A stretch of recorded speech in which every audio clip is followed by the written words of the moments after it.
આફતમાં પડ્યા છે, તકલીફમાં બંને છે, પણ એકને બીજાની તકલીફ વિપરીત લાગે છે, એકને બીજાની તકલીફ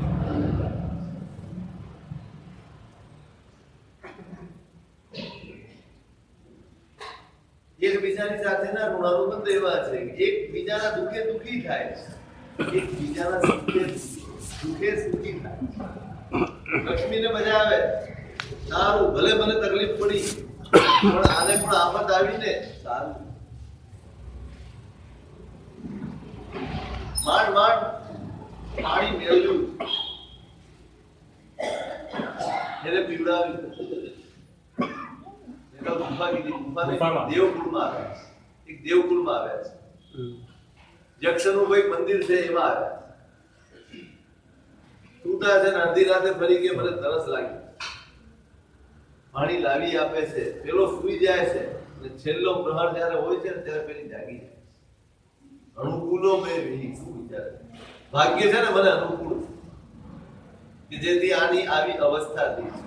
હજી વધુ આ દુઃખી થાય એ હું ઈચ્છું છું. આવો વિચાર લક્ષ્મી પોતાના પતિ માટે કરી કે હજી વધુ દુઃખી થાય એવું કરીએ. એમાં પેલો ચોર આવ્યો છે બહારથી, એને પકડનારા પોલીસો આપણી ભાષામાં ઉભો પાડી રહ્યા છે. હવે હાથમાં આવી ગયો હવે ક્યાંય નહીં થાય. એ કોલાહલથી પેલી જાગી ગઈ છે, પેલો ઊંઘી ગયો. એને જોયું કોઈક આવ્યું છે અંદર, ઊભી થઈ અને એની પાસે ગઈ, ભાઈ કોણ છે?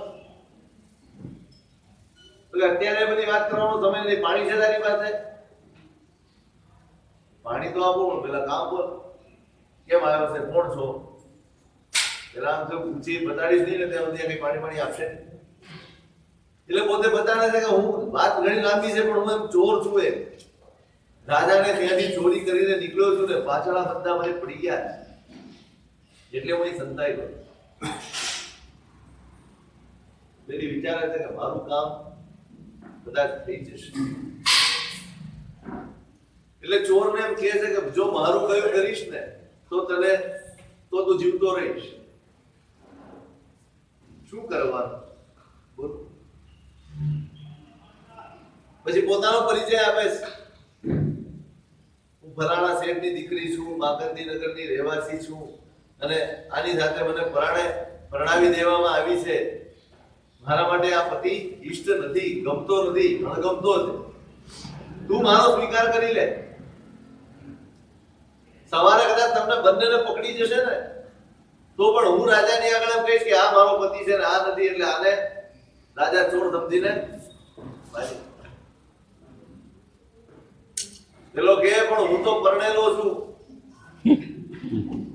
હું પરણેલો છું અને મારી પત્નીને બધાય જાણે. તો પછી શું કરવાનું? કોઈ ઉપાય કરો? તો કે હા એક ઉપાય છે, મારી પાસે કુટિકા છે. આખે આંજીએ ને તો અદૃશ્ય થઈ જવાય એવી કુટિકા છે, ઇન્દ્ર પણ ન જોઈ શકે. તો પછી લગાડતો કેમ નથી? પાણી જોઈએ ને. સારું કે પાણી હું આપું તને. પાણી આપ્યું, બંને જણાએ આંખમાં આંજણ આંજ્યું અને અદૃશ્ય થઈને એક બાજુ ઉભા રહી ગયા. સવાર પડી અને દરવાજો ખુલ્યો.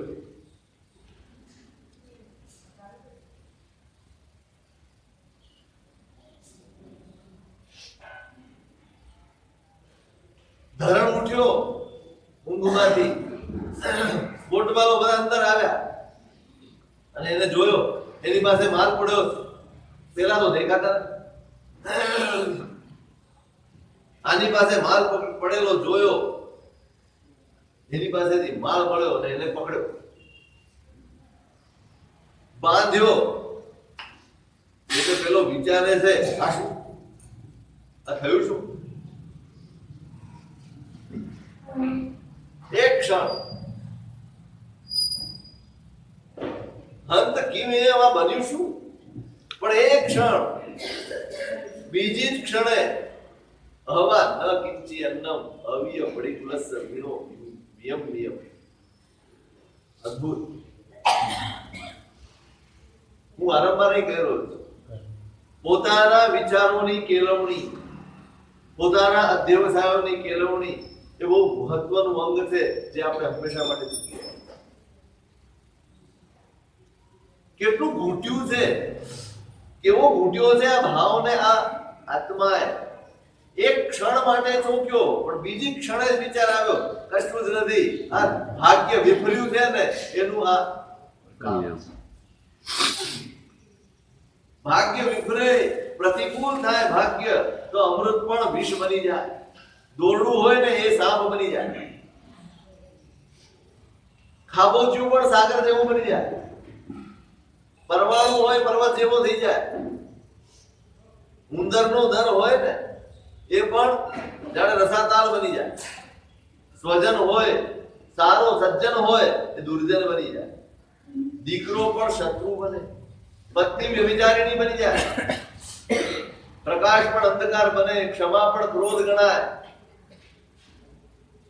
સાવ નરમ હોય ને તો એ અભિમાની ગણાય, રુજુ સરળ હોય તો એ માયાવી ગણાય. આ બધું જ ભાગ્ય પ્રતિકૂળ બને ત્યારે બધું જ સવળું પણ અવળું. તાકી વિના વિચિંતયેન, પછી હું એમ વિચારું કે શું થયું, એનાથી શું ફાયદો?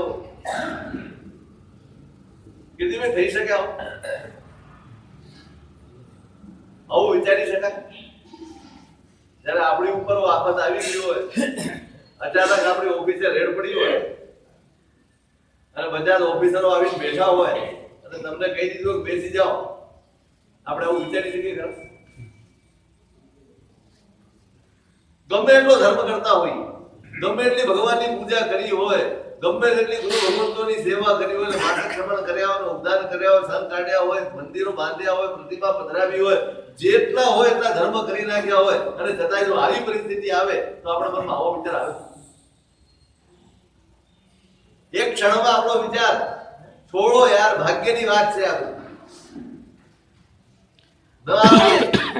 બરાબર સમજો, આ ક્રિયાઓથી નહીં આવે, એકલી ક્રિયાઓથી નહીં આવે. જ્યાં સુધી તત્વ ચિંતન નહીં હોય, જ્યાં સુધી અંદર ઊંડાણમાં ઉતરીને તમે તમારી જાતને નહીં કેળવી હોય, ઢકલે ને પગલે કેળવવાની છે.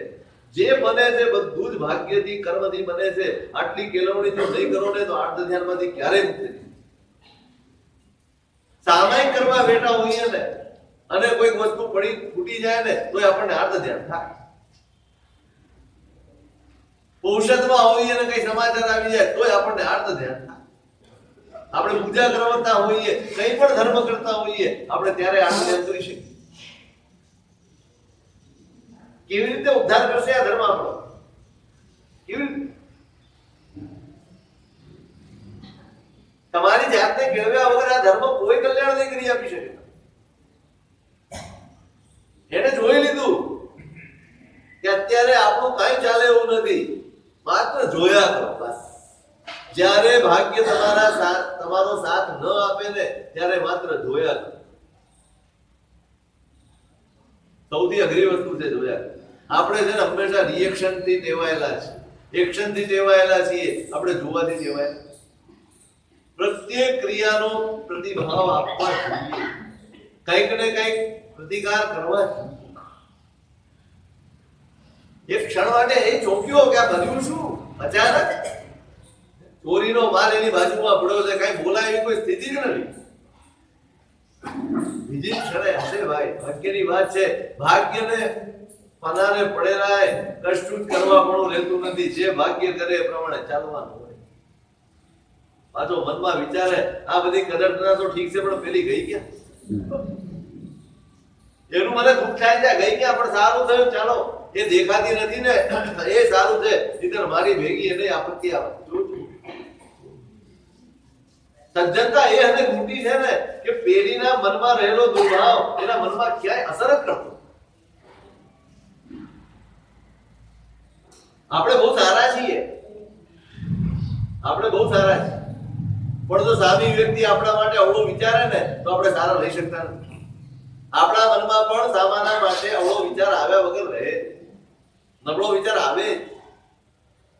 પણ આની તો પ્રકૃતિ જ બની ગઈ છે સજ્જનતા, ઉત્તમતા.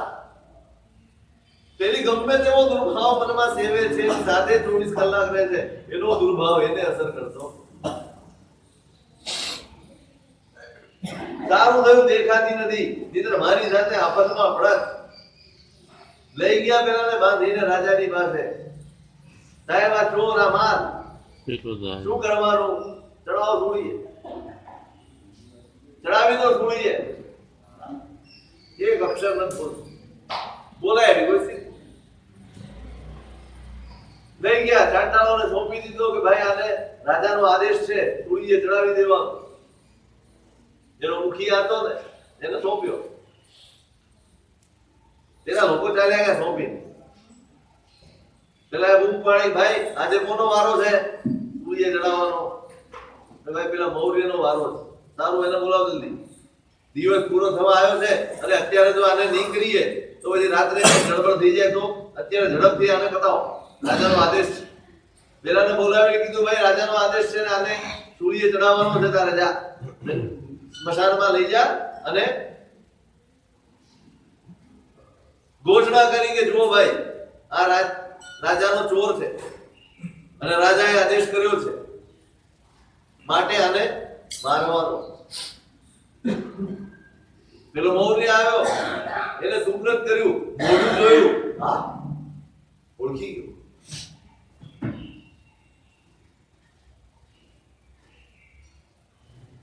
આ માણસની આ સ્થિતિ, જેણે મને જીવનદાન આપ્યું છે એ માણસની આ અવસ્થા.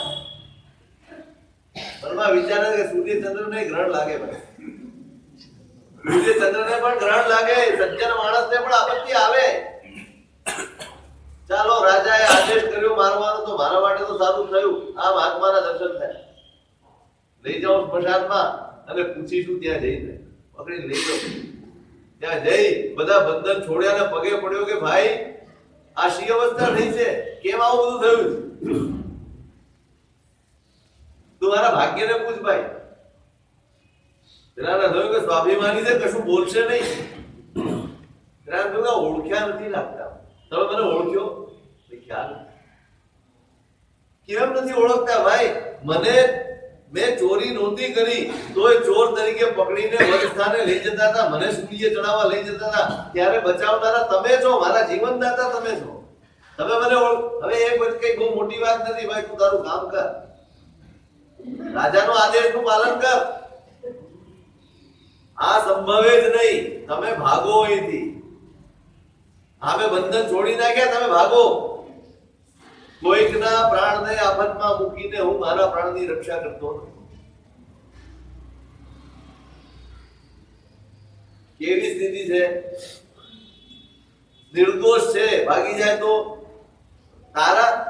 તમે આ વાત કરશો કે રાજા બહુ સજ્જન છે, એ અમને ગમે તે કરીશું ને તો અમને મારવાનો નથી. પણ જો તમે નહીં ભાગો ને તો હું અહીંયા ને અહીંયા પ્રાણ આપીશ.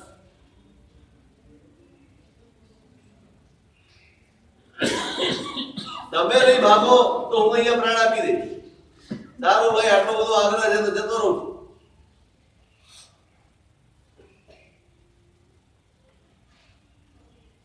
સારું, ઉપકાર કર્યો ભાઈ, તમે પધારો, માર્ગ દેખાડ્યો. અને ત્યાંથી પેલો મનમાં વિચારે છે કે પેલી ક્યાં ગઈ હશે, એની ચિંતા છે. ક્યાંક રાત્રે ઉઠી ગયેલી હોય, મને ઉઠાડ્યો ન હોય થાકના લીધે, અને કોઈ ચોરે પકડી હોય એવું બને. સજ્જનને બધા સજ્જન દેખાય, પણ ખરેખર સજ્જન હોય તો બધા રોલમાં કામ કરતો એને જે શુદ્ધ સજ્જન હોય ને, અંદરથી બહારથી બધી જ રીતે એને બધા જ સજ્જન દેખાય. એટલે એમ થાય કે કદાચ ચોરે પકડી જશે પણ મને નુકસાન ન થાય એમ કરીને બોલી નહીં હોય. જે હશે તે શોધે છે પોતે. ઋતુમાલિકા નદીના કાંઠે આવ્યો છે, ત્યાં સ્નાન કરે છે. આ બાજુ પેલો ચોર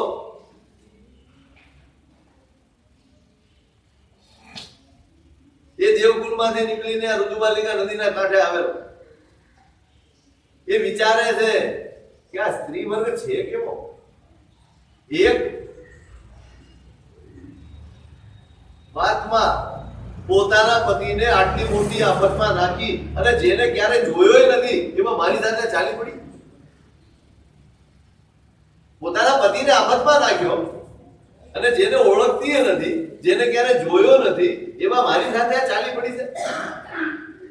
આનો ભરોસો ના કર. આનો ભરોસો ના કરા. કાલે મને આની આફતમાં નાખી, બીજો મળી ગયો તો મને પણ આફતમાં નાખી દેશે.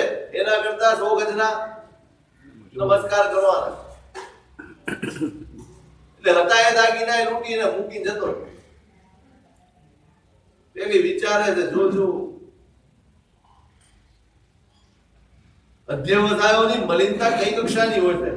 ભલે જે થયું તે, પણ પેલો તો મર્યો ને. મારું જે થયું તે, પણ પેલો તો મર્યો ને. હવે કે હું બીજે જાઉં એમ કરીને રુજુવાલિકાના કાંઠે ગઈ અને ત્યાં પેલા ધરણેને જોઈને પેલો ખુશ થયો, રાજી થયો. આવીને પૂછે છે કે ભાઈ ક્યાં હતી તું? રડવા લાગી. બધું જ આવડે કે ભાઈ બધું આવડે. સૌથી મોટું શસ્ત્ર છે આ. બાળકોનું, બૈરાઓનું, બધાનું. રડવા લાગી એટલે પેલાને એમ થયું કે બિચારી બહુ દુઃખી થઈ. તું રડ નહીં, સંસાર આવો જ છે. અહીંયા તો દરેક જીવ આફત લઈને જ આવે. ગમે ત્યારે ગમે તેની ઉપર આફત આવી પડી શકે છે. આ સંસાર છે. તું રડે શું કરો? હવે ખેદ નહીં કર. તું મને મળી ગઈ ને એ જ બહુ થઈ ગયું. પેલી કહે છે કે હું તો રાત્રે લઘુ શંકા કરવા માટે ઉઠી અને મને ચોરે પકડી લીધી. હવે તો હું કઈ બોલું ને તો પેલો ચોર તમને પણ નુકસાન કરે, એટલે હું કઈ બોલી છું. વાર્તા ઘડી કાઢી. મને લઈ ગયો, પણ એને એમ થયું કે આ મારે વશ નહીં થાય, એટલે મને મૂકી અને લૂંટીને જતો રહ્યો.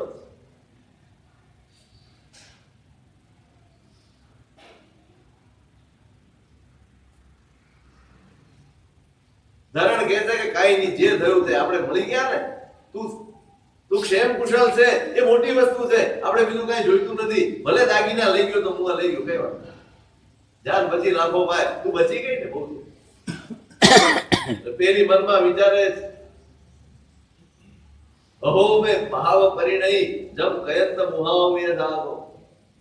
મારા પાપનો ઉદય થાય. પેલી વિચારે છે કે મારા પાપનો ઉદય છે. યમરાજના મોઢામાં જઈને પાછો આવી. યમરાજના મોઢા સુધી આને પહોંચાડી દીધો તો ત્યાંથી આ પાછો આવ્યો. પણ હવે છૂટકો નથી, આની સાથે ચાલવાનું.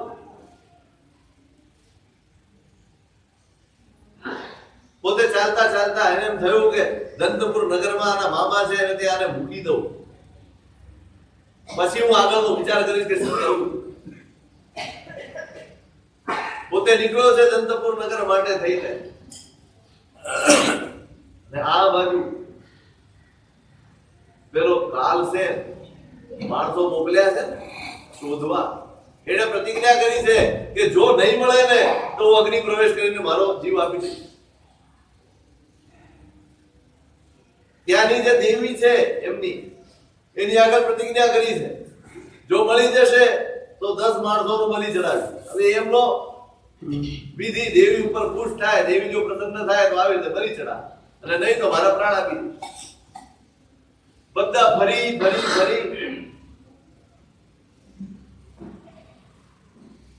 આવી ગયા.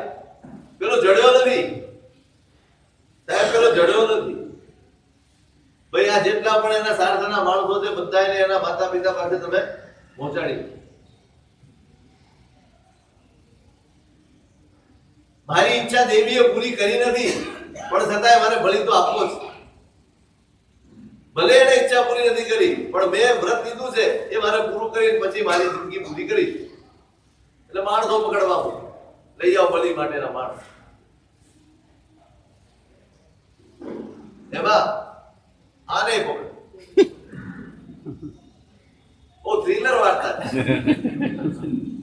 હવે આ વિચારો જંગલમાંથી પસાર થતો હતો. પેલા માણસો બધા એક એક માણસે પકડાવો ગયા, હાલે પકડીને પેલા ચંડિકાના મંદિરની આગળ લઈને આવ્યા ને બધાને બાંધીને ઉભા રાખ્યા.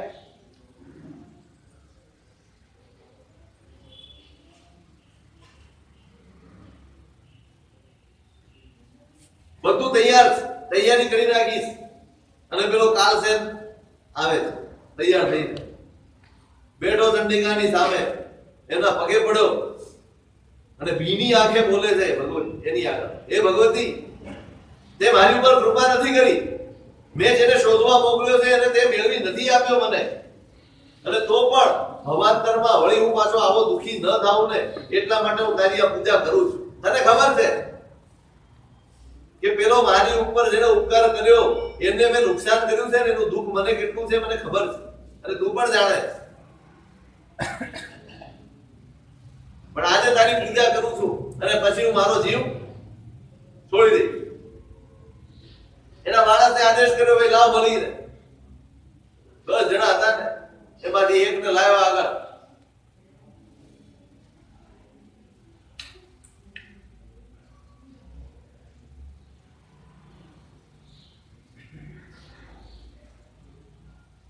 એક માણસ છે અને બાળથી પકડીને ખેંચીને આગળ લાવ્યા. બોલ ભાઈ, એનાને કહે છે કે હવે તું સારી રીતે સ્મરણ કરી લે ઈષ્ટનું, તારે અહીંથી સ્વર્ગમાં જવાનું છે. આ જીવન છોડી અને તારે સ્વર્ગમાં જવાનું છે, પણ તું એક કંઈ પણ માંગી લે, તારા માટે કંઈક કરું અને પછી તને બલિ ચડાવી. જીવન સિવાયનું કંઈ પણ માંગ. છેલ્લી ઈચ્છા પૂછે ને, હા છેલ્લી ઈચ્છા પૂછે. કોર્ટમાં પૂછી પેલા ભાઈને પકડાયો તો ફાંસી. છેલ્લી ઈચ્છા શું છે? કુંભનો મેળો જોવો છે. પણ એ તો કે 12 વર્ષે આવે, મારે કે ઉતાવળ 12 વર્ષે આવે, મારે કુંભનો મેળો જોઈને પછી ફાંસી લટકવું. આને કીધું કે જીવન સિવાયનું કઈ બી હોય તો માંગ છે, પણ ભયથી એટલો બધો ભમડી ગયો છે કશું બોલી શકતો નથી. 1 વાર 2 વાર 3 વાર પૂછે છે પણ પેલો બોલી શકતો નથી. નિયમ એવો છે કે જ્યાં સુધી એના મનનું ઈષ્ટ ન પૂરું કરે ત્યાં સુધી એનું બલિ ચડાવાય. પેલો ભયથી થથર્યા કરે, પેલો ધરણ વિચારે ચાલો આવી રીતે બનવાનું છે. આપણે પણ આ રીતે બનવાનું. એક કામ કરી, થોડો પરોપકાર અહીંયા બી કરી લે. જોજો આ બિચારો, મારી આંખે આ ગરીબ માણસની મોત જોવાનું છે, એના બદલે આને મૂકી અને મારું મોત થઈ જાય ને પેલા, તો મારે જોવું તો ન પડે. અને આને થોડો વખત માટે જીવનદાર મળી જાય. એટલે પેલાને કહે છે, પેલો જે માણસે પકડેલો છે ને એને કહે છે કે ભાઈ આ ભાઈને એમ કહો કે આ બિચારો ભયથી કંપાયમાન થઈ ગયો છે, ડરી ગયો છે, એને તમે મૂકી દો, મને લઈ લો. પણ એક પ્રાર્થના છે મારી. પેલો કાલસેન કે બોલો, જીવિત સિવાયની કોઈ બી પ્રાર્થના કરો. તે એક કામ કરો, આને મૂકીને મને મારી નાખો. આટલો શબ્દ સાંભળ્યો અને પેલાની આંખમાં આંસુ આવી ગયા. છે કોણ આટલો બધો પરોપકારી માણસ? છે કોણ જે પોતાનો જીવ જોખમમાં મૂકીને આને બચાવવા ઈચ્છે? આની વાત સાંભળીને તો મને પેલો માણસ યાદ આવે જેને મને જીવનદાન આપ્યું.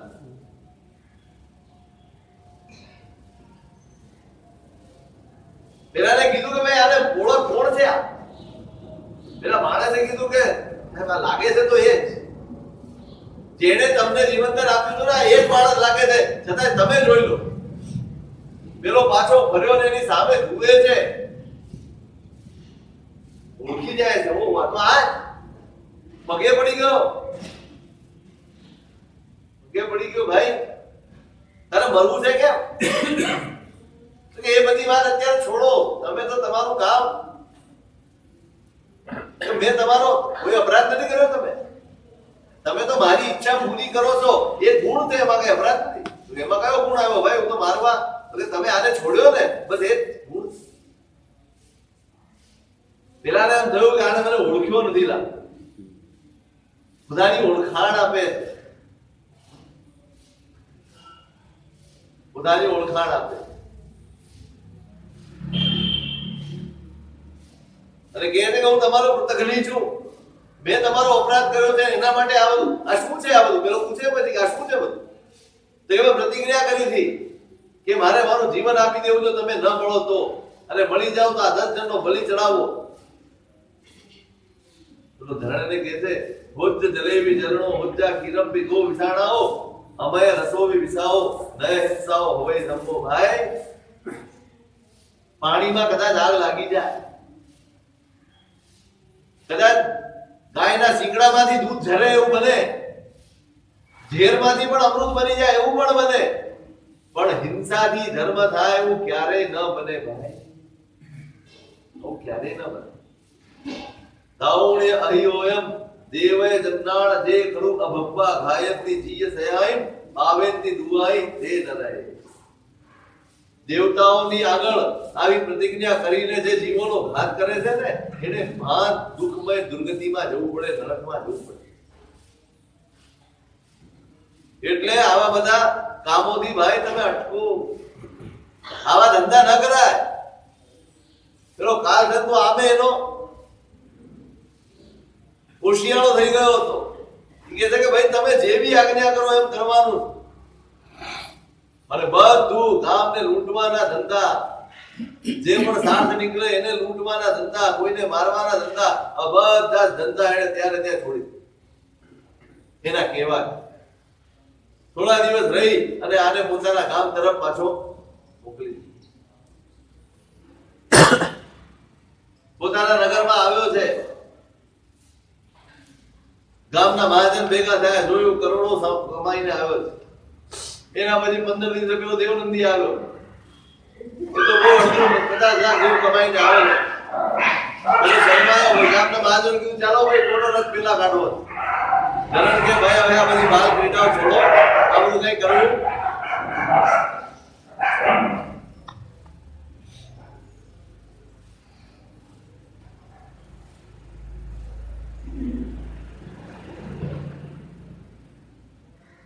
સુખે રહે છે ગામમાં, ફરીવાર મન થાય છે કે કમાવા જઈએ. ફરીવાર નીકળ્યો છે. આફત ગમે ત્યાં આવે પણ પુણ્યનું ભાથું એટલું બધું પ્રબળ છે. આફત આવે, આપત્તિઓ આવે, મૃત્યુ નથી આવતું. એમાં વાણ ભાંગ્યું છે અને આ લક્ષ્મીથી એને જુદા પડવાનું, વળી ભેગી થઈ કપટ કર્યું અને આનાથી છૂટી પડીને કોઈકની સાથે એકલો જ પોતે પાછો આવે, એકલો જ પાછો આવે અને ઉદ્યાનમાં જઈને બેઠો છે અને ત્યાં જુએ છે. બધા આનંદ પ્રમોદ કરવા આવ્યા, એમાં કોઈકની પત્ની રિસાઈ છે અને પેલો એ મનામણા કરી. આ નજરે પડ્યું અને પેલો વિચારે છે કહો તું ખરું એસ અપરમત્ત પેક્ષિણી આ વિચારા જીવો, કામને પરવશ પડેલા જીવો, મોહને પરવશ પડેલા જીવો પરમાર્થ જાણતા નથી જાણતા. બસ આમાં જ મૂંઝાયેલા રહે છે. આને મનાવો, તેને મનાવો, આને પોતાના કરો, તેને પોતાના કરો. એ જોઈને સંવેગ થયો મનમાં. અને ઉદ્યાનના એક ભાગમાં જ્યાં ગુરુ ભગવંત બિરાજે છે ત્યાં ગયો છે. અરહત દત્ત નામના આચાર્ય બિરાજમાન. અત્યંત શુદ્ધ ચિત્તો નાણી વિવિહ તમો સોસિય શરીરો નિજ્ય મયણો વિધણમ અણંગ સ્વ સિદ્ધિ તલ્લિચ્છુ. અત્યંત શુદ્ધ ચિત્તવાળા જ્ઞાની, અનેક પ્રકારના તપથી જેને શરીરને સૂક્ષ્મી નાખ્યું છે એવા પોતે વિચારે છે ધરણ એ જ લોકો આ સંસારમાં ધન્ય છે જેણે આ ઘરવાસ છોડી દીધો છે, જેણે આ સંસારનો વાસ, સંસાર છોડી દીધો છે ને એ જ લોકો આ જગતમાં ધન્ય છે. એનું જ જીવન સફળ છે. પત્ની હોય, પૈસો હોય, સ્વજનો હોય, માતા હોય, પિતા હોય, આ બધું જ ઇન્દ્રજાળ જેવું છે. અને છતાંય બિચારા જીવો આ બધાય માટે અનેક પ્રકારના પાપોનું આચરણ કરે, જેને અહીંયા મૂકીને જવાના છે, જેનો સંબંધ, જેનો સંયોગ માત્ર થોડા વખત માટેનો છે, એના માટે થઈને જીવો પાપ કરે. અને જે સાથે રહેવાનો છે એ આત્મા, એની ચિંતા ક્યાંય બિચારો જીવ કરતો 24 કલાકમાં કેટલા કલાક આપણી આત્માની એ વિચારે છે ગુરુ ભગવંતને જોઈને આવો. અને આ બધા મારા ઉપકારી છે. શું વિચારો? માતા ઉપકારી, પિતા ઉપકારી, પત્ની ઉપકારી, આ ઉપકારી, આ બધા વિશે જે ઉપકારની બુદ્ધિ થાય છે એ પણ મોહનું પરિણામ. પરિણામ ખરેખરો ઉપકારી તો એકમાત્ર ધર્મ છે. મુક્ત્વા યતો ધર્મેન મરણ ધર્માણામ ઉપકારઃ. મરણ ધર્મ જે પ્રાણીઓ છે, આપણે બધા મૃત્યુના ધર્મવાળા છે, ગમે ત્યારે ઢબી પડવાના. એવાને માટે ઉપકાર કરનારું કોઈ તત્વ હોય તો એકમાત્ર ધર્મ છે.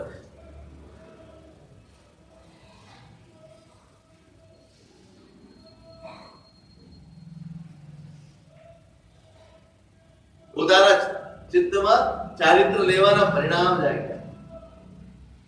ગુરુ ભગવંતની પાસે ગયો, વંદન કર્યા, ધર્મલાભ આપ્યા. ગુરુ સીધું કહે છે કે સાહેબ, સંસાર છોડવાનો ભાવ છે, એટલે મારે શું કરવું જોઈએ એનો આદેશ આપો ભગવાન. એના બોલવાની પદ્ધતિ, એનો ભાવ એના શબ્દોમાં છલકે. કેવો વિવેકી જીવ છે, આકૃતિથી પણ ભવ્ય દેખાય એમ વિચારી અને એના આશયની પરીક્ષા કરવા માટે ગુરુ મહારાજ કહે છે કે ભાઈ, સંસાર છોડવો ક્યારે સહેલો નથી. સંસાર છોડીને પોતાની વિષયની લાલસાઓને જે છોડી શકે, મનમાંથી કાઢી મૂકી શકે, કષાયના અગ્નિને જે સર્વદા બુઝાવી નાખી શકે, અને કોઈ સ્પૃહા વગર, કોઈ ઈચ્છા વગર, એક પણ એશના વગર જે ચિત્તને નિર્મળ કરી શકે ને, એ જ આ ચારિત્રનું પાલન કરી શકે. નહીં તો ઘર છોડ્યા છતાં સંસાર ન છોડ્યા જેવું બને. જો આવી પરિણતિ ન હોય, કષાયો ન છૂટ્યા હોય, અંદરથી લાલસાઓ ન છૂટી હોય, ઈર્ષ્યા ને દ્વેષ ન છૂટ્યા હોય, એકબીજાની ખડગોદ ન છૂટી હોય, નિંદા ને ટીકાની વૃત્તિઓ ન છૂટી હોય, ફરિયાદો ન છૂટી હોય, તો સંસાર છોડ્યો ન છોડ્યો બધું બરાબર. ગુરુ મહારાજે વાસ્તવિકતા બતાડી રહ્યા.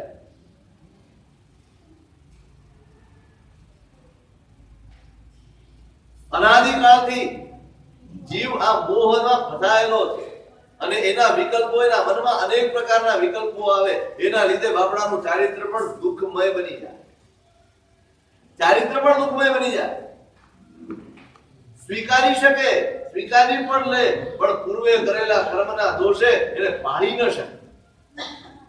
સ્વીકારવું અને પાળવું બંનેમાં ભૂલ કરવું. સમય પસાર કરી શકાય, મેં લઈ લીધું ને મેં સ્વીકારી લીધું, પણ પાલન પુરુષાર્થથી થાય. સ્વીકાર પુણ્યથી થાય, પણ પાલન તો પુરુષાર્થથી. ગુરુ ભગવાન તેને સમજાવે.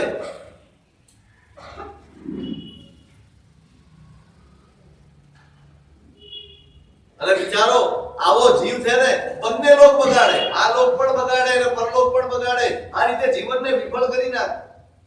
એટલે બરાબર સમજી વિચારીને પછી પગલું ભરાય. દીક્ષા લેવા આવ્યો એટલે મુનિ નો બતાય.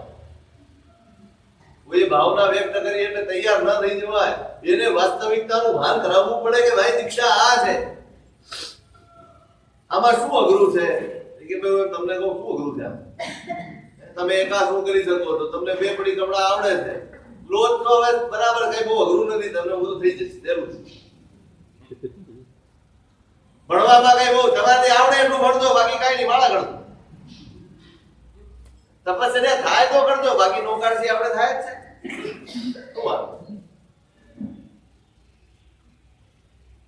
હાય કીર્તિભાઈ, સાવ સહેલું નથી. કોઈ પ્રબોધન નહીં, કોઈ કઈ માથાફોડ નહીં. કોને પરિણામો છે, કોઈને નથી પરિણામો, દુકાને નુકસાન થઈ ગયું છે કે નથી થયું. આપણે 3 ટાઈમ જલસા, 12 માસ દિવાળી સાથે. ખરું કે નહીં? સાધુને 12 માસ દિવાળી, તમે 12 માસ મીઠાઈ નહીં ખાતા, તમે 12 માસ ફરસાણ નહીં ખાતા. અમારે 12 માસ દિવાળી. મનોજભાઈ જલસા છે ખરેખર. આટલી બધી ઉપાધિ શું ખોટું છે? રહેવાનું મકાન તમે સાફ કરાવી આપો કોઈની પાસે. ઘરે તો તમારા માણસ રાખવાનો, રાહ જોવાની. આજે નથી આવ્યો, કાલે નથી આવ્યો, વાસણ માંજવા વાળી નથી આવી, રસોઈ કરવા વાળી નથી આવી. કેટલા કકળા!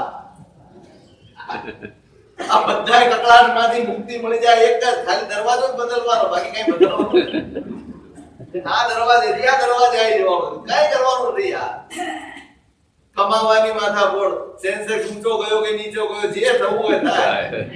આપણે તો બધાનો રોટલો મળવા. કીધું સાવ સહેલું નથી લાગતું. કેટલું સહેલું? શું લીખીને ભાઈ જવાબ બોલી દીધી. તમે આવો ને, તમે આવું જ બોલતા હો. આમાં કાંઈ અઘરું નથી. વિચારો ભરમાઈ જાય. ખરેખરું ચારિત્ર આ નથી ભાઈ. તમે અપાસરામાં બેસી રહ્યો એને ચારિત્ર કહેવાય તો કૂતરાય ભરતા હોય છે, આખો દાડો બેઠા હોય છે, એને કઈ ચારિત્ર ના. ગુરુ ભગવાન તેને કહે છે કે ભાઈ ચારિત્ર લેવું કઈ સહેલું નથી.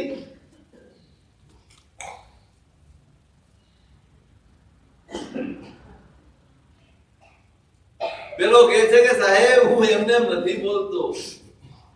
હેયો કિહા સમૂહ મે બુદ્ધિ સમણત તરફ વાય.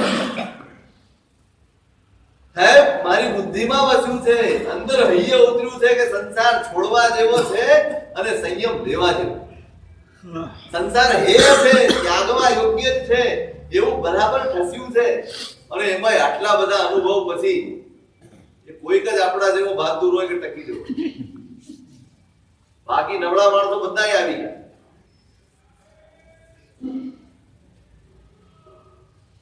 સંસાર છોડવા જેવો છે, આવી હે બુદ્ધિ મારા મગજમાં આવી છે.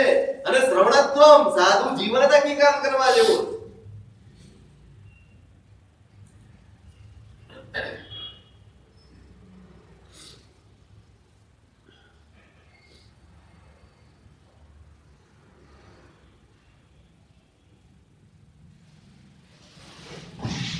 અને ગુરુ ભગવંતે એના વૈરાગ્યને દ્રઢ કરવા માટે પોતાનું આખું ચરિત્ર એને બતાડ્યું.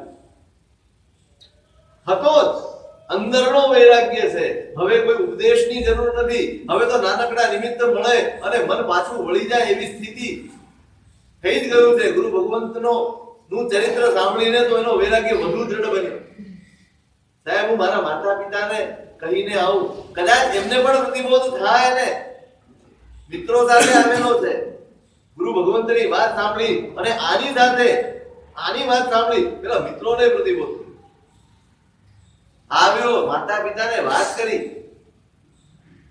સમજાવ્યા, બંને હળુકર્મી, એમને પણ પ્રતિબોધ થયો. અને મિત્રો, માતા પિતા અને પોતે બધાએ સાથે દીક્ષા ભણી ગણીને ગીતાર્થ બન્યા. એકાકી મહેરબાની ગુરુ ભગવંતે આજ્ઞા આપી. એકાકી વિચરે છે.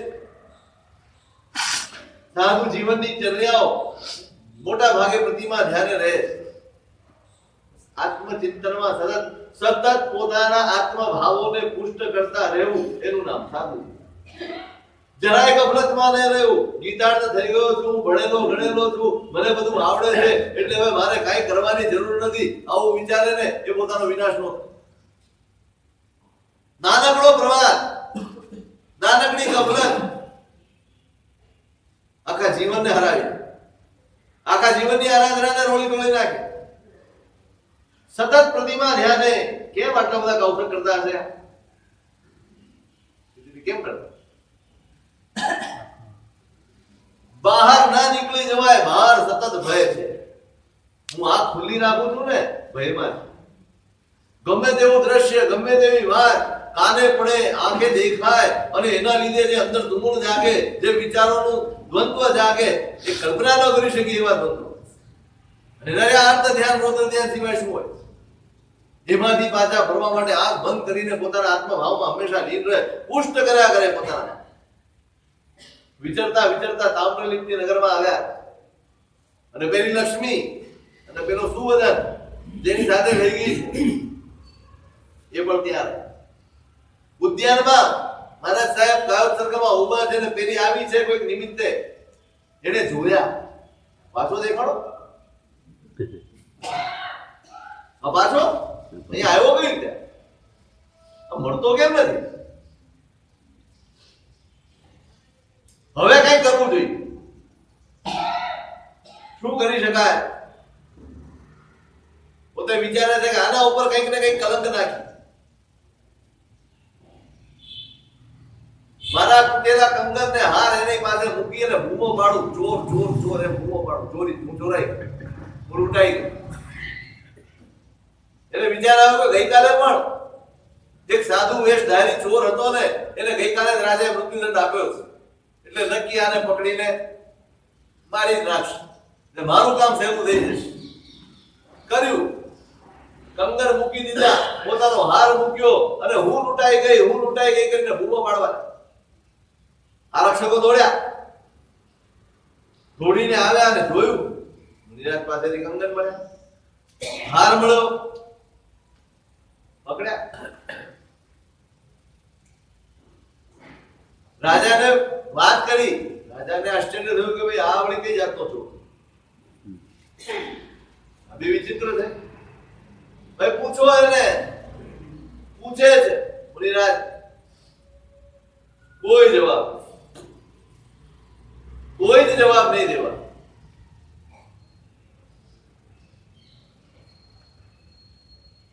મેતારાજ મુનિને જોયેલું હતું, ક્રોધ જીવ જવલા ચણ્યોથી. એને જોયું કે આ જીવ, આ ક્રોધ પંક્ષી જવલા ચડી જાય છે. મુનિરાજ આત્મભાવ જેને ભાવી ગયો છે ને એ બહારના બધા ભાવોથી મુક્ત થઈ ગયો. એને આ બધી પંચાયત ન ભાવે, કશું બોલતા નથી. એટલે રાજાને કહ્યું શું કરીએ હવે? આનું ચડાવી દો શૂળી. ચોર છે, લઈ ગયા, પદસ્થાને લઈ ગયા, શૂળી તૈયાર કરી છે અને ઘોષણા કરી છે, આખું નગર તોડે. સાધુ ઉપર આરોપ. પહોંચ્યા, ઘોષણા કરી કે આ ચોર છે અને જે કોઈ પણ આવા કૃત્ય કરશે એની આવી સજા. લોકોના મનમાં હાહાકાર છે, પણ હવે શું કરે? બચાવવાનો કોઈ ઉપાય નથી. તૈયાર કરી મહારાજને મૂકીને સૂળી પર ચડાય. તપનો પ્રભાવ, પુણ્યનો પ્રભાવ. જે ક્ષેત્રમાં પોતે વિચરે છે એ ક્ષેત્ર દેવતાઓ જાગતા. સૂળી ઉપર મૂક્યા ખરા, પણ સૂળી નીચે આવી ગઈ, પુષ્પવૃષ્ટિ થઈ. વન દેવતાએ પુષ્પવૃષ્ટિ કરી અને બધા જ લોકોમાં ધર્મનો જય જયકાર થઈ. રાજાને કાને વાત પહોંચી, રાજા દોડતો આવ્યો, વંદન કર્યા છે, પગે લાગીને સાહેબ અપરાધ ક્ષમા, પણ વસ્તુ સ્થિતિ શું છે એ તો જણાવો. શું બન્યું ને કેમ આ બન્યું? મૌન. આફતમાં મૌન અને સંપતમાં મૌન, બંને સ્થિતિ એના માટે સંસારથી ચિત્ત ઉઠી ગયું હોય ને એટલે બંને સ્થિતિમાં કોઈ ફરક પડતો. કેવી અદભુત સાધના કરીએ છીએ, કેવી અદભુત સાધના. આફત આવી તોય મૌન હતા અને હવે જે જયકાર થઈ ગયો તો અરે આ તો ભાઈ હું બહુ તપ કરું છું ને, મારા પારણામાં તો આટલી બોલી થઈ, હું બોલું મારા પારણાની આટલી બોલી થઈ, મારા પારણાનું આવું થયું, આવો મહોત્સવ થયો, આખું છપાઈ જાય. શું થાય? આખો જય જયકાર છપાય અને બધાને વેચાય. શું વેચ્યું?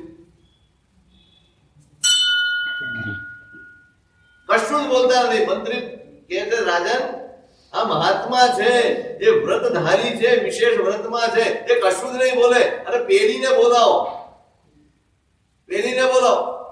એક એની પાસે પૂછો શું થયું હતું, ગયા પેલી ખબર પડી ગઈ પ્રભુ ચક્કર. હવે કઈ ઉભા રહેવાય? પેલા ફરી રહ્યા સાથે કઈ જડતી નથી. પણ તલાશી કરો, ક્યાં છે? ગમે ત્યાંથી પાતળામાંથી શોધીને લાવો. એના ઘરની તલાશી કરી. હવે પેલાને ખબર પડી તો પેલો ભાગ્યો, પેલાને પકડ્યો, રાજા પાસે હાજર કર્યો. ક્યાં છે તારી પત્ની? સાહેબ ખબર નથી. તું કેમ ભાગતો હતો? સાહેબ ભય આવ્યો. શેનો ભય લાગ્યો તને? તે અપરાધ જ કર્યો નથી તો ભય શેનો લાગ્યો તને? ના સાહેબ હું અપરાધી છું. શું અપરાધ કર્યો? સાહેબ જાહેરમાં બોલાય એવું નથી. બધા એને દૂર કર્યા અને એકાંતમાં રાજાને બધી જ આ પીટી જે કરી, આની સાથે જે કપટ લીલા કરી હતી અને એની પત્નીને લઈને પોતે આવી ગયો હતો, એ બધી જ વાત એને રાજાએ અભય વચન આપ્યો, છોડી દીધું. એને કોઈ ગુરુ ભગવત પાસે દીક્ષા લીધી અને પેલી ભાગતી ભાગતી છોડી ગઈ નગર.